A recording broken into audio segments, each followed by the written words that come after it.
Dans la vidéo d'aujourd'hui, je vais vous montrer comment faire pour passer de ça à ça. C'est pas mal.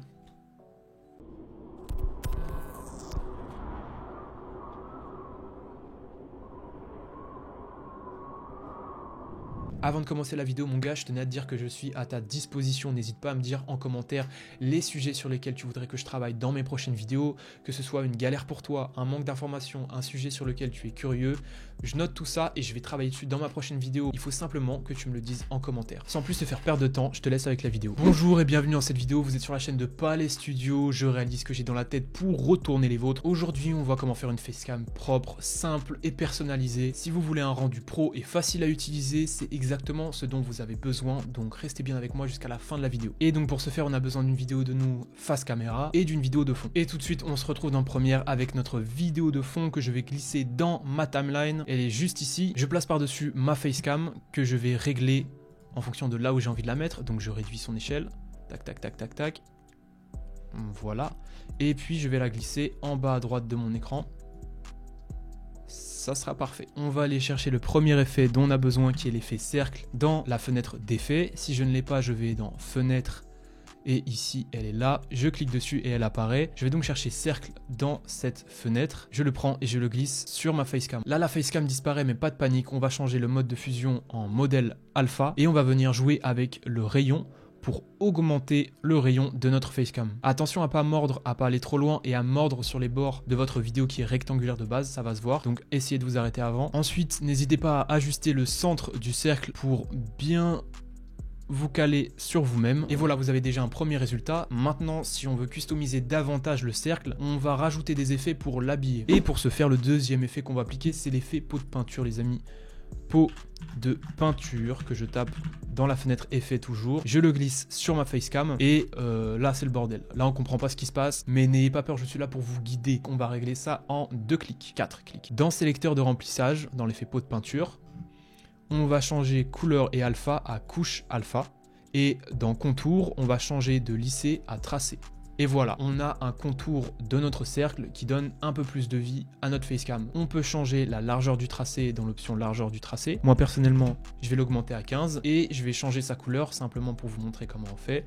À bleu, je vais prendre un bleu ciel comme ça, très bien. Maintenant, pour détacher notre facecam du fond, on va aller chercher l'effet ombre portée qu'on va glisser sur notre vidéo facecam. Je vais augmenter l'opacité de mon ombre portée à 100% pour bien voir avec quoi je travaille. Je vais augmenter sa distance. Je vais augmenter son lissage et puis réduire un peu son opacité à 80. Allez, 85. Et ça fera très bien le taf pour l'instant. Vous avez un premier résultat de facecam super propre. Je peux la déplacer sur mon image là où j'en ai envie. Elle est amovible, elle est personnalisable, c'est nickel. Maintenant, si j'ai envie d'aller encore plus loin dans la personnalisation de ma facecam et notamment du cercle qui l'entoure, je vais devoir isoler le cercle qui l'entoure pour pouvoir le personnaliser, pour pouvoir le modifier sans modifier le fond, donc ma tête qui lui est liée. On va devoir donc isoler le cercle qui m'entoure. Comment on peut faire ça? Eh ben c'est tout simple en fait, c'est juste 2-3 clics. On va dupliquer la vidéo de la facecam en maintenant Alt et en sélectionnant ma vidéo en la glissant vers le haut, ça la duplique. Et dans la vidéo du haut, celle qu'on vient de dédoubler au-dessus, on va aller chercher l'effet pot de peinture et on va changer l'affichage de mode de fusion de normal à remplissage seul. Là, il vient de se passer quelque chose et pour vous le voyez, je vais invisibiliser la vidéo d'en dessous, la facecam qui est ici. Et voilà, là vous vous rendez compte qu'il reste sur ma timeline plus que la facecam du haut, donc avec le rond, on vient d'isoler par-dessus la vidéo de fond. Est-ce que vous comprenez un peu ce qu'on est en train de faire? Et c'est là que ça devient intéressant parce que je vais pouvoir customiser mon cercle simplement sans modifier la couleur qui est derrière. Par exemple, si je tape dégradé dans la fenêtre d'effet, je vais pouvoir prendre le dégradé 4 couleurs et le glisser sur la facecam du haut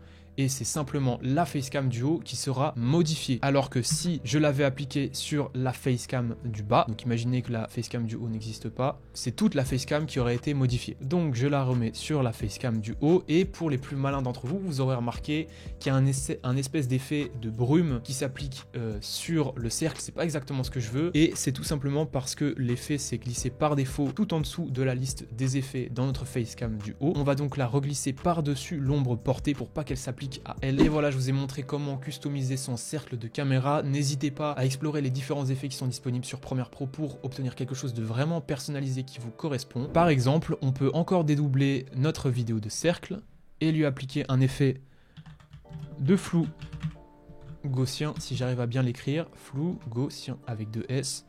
Je l'applique sur la vidéo du haut et je viens l'augmenter à peu près à 400 et ça nous donne un effet sympa de luminance à notre cercle. Alors ne bombardez pas votre cercle d'effet parce que vraiment ça va le rendre écœurant et irregardable, donc n'hésitez pas à baisser l'opacité, je le mettrai bien à 20 moi, ça reste encore visible.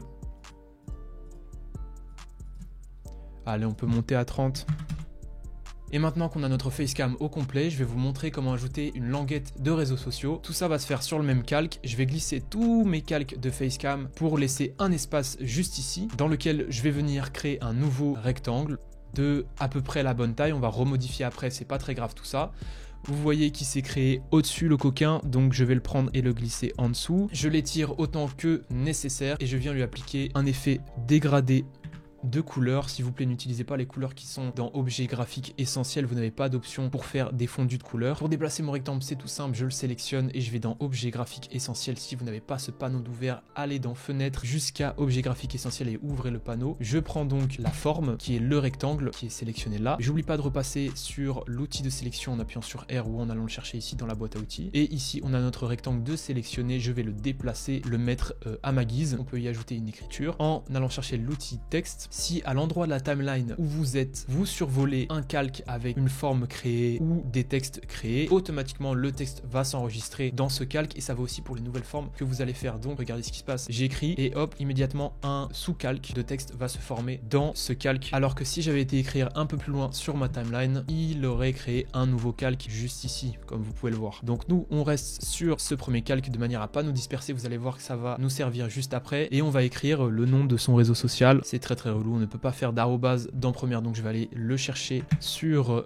mon navigateur, je l'écris, puis je le copie-colle, tac, et puis je vais écrire le nom de mon réseau social. Donc l'intérêt d'avoir réuni non seulement le texte mais aussi la forme dans le même calque, c'est que ça va nous permettre d'animer ces deux éléments en même temps sans avoir à le faire deux fois. Et on va avoir besoin de l'animer parce qu'on veut faire une entrée de cette tirette, on veut qu'elle se déroule. Et pour ce faire, je vais aller au début de ma vidéo, je vais sélectionner l'opacité et je vais créer un masque polygone à 4 points. Voilà, il vient de se créer, je vais le déplacer pour le mettre juste ici. Je maintiens maj et je vais pouvoir sélectionner mes deux points de gauche pour rentrer complètement mon masque à l'intérieur du cercle.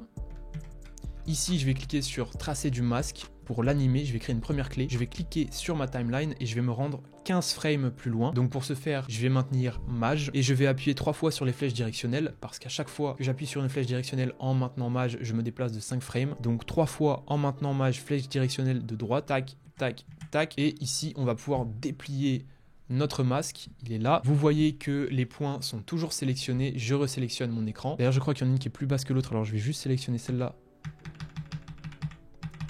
et la remonter avec les flèches. Je réappuie sur maj pour sélectionner celle-ci. Tac. Et je vais pouvoir déplacer en maintenant maj du coup pour déplier ma tirette de réseaux sociaux jusqu'au bout et une nouvelle frame s'est créée parce que j'ai redéplacé mon masque dans le temps. Je vais pouvoir revenir au début de mon animation, au début de ma vidéo pour voir le résultat de ce que j'ai fait. Et voilà, vous avez une animation toute simple en restant sur le logiciel Premiere. Alors évidemment, on peut faire des choses beaucoup plus propres, beaucoup plus léchées, beaucoup plus personnalisables en allant sur After Effects. Mais pour cette vidéo, je souhaitais rester sur Premiere Pro pour vous montrer ce qu'on peut faire simplement à partir de ce logiciel sans s'embêter à passer par Dynamic Link. Et bah écoute, je crois que j'ai fait tout le tour de ce que j'avais à dire sur le sujet. J'espère que tu as appris des choses. Ne mettez pas de like si vous n'avez rien appris, ça sert à rien. En revanche, si je vous ai été utile, n'hésitez pas à vous abonner pour pas manquer les prochaines vidéos sur la chaîne.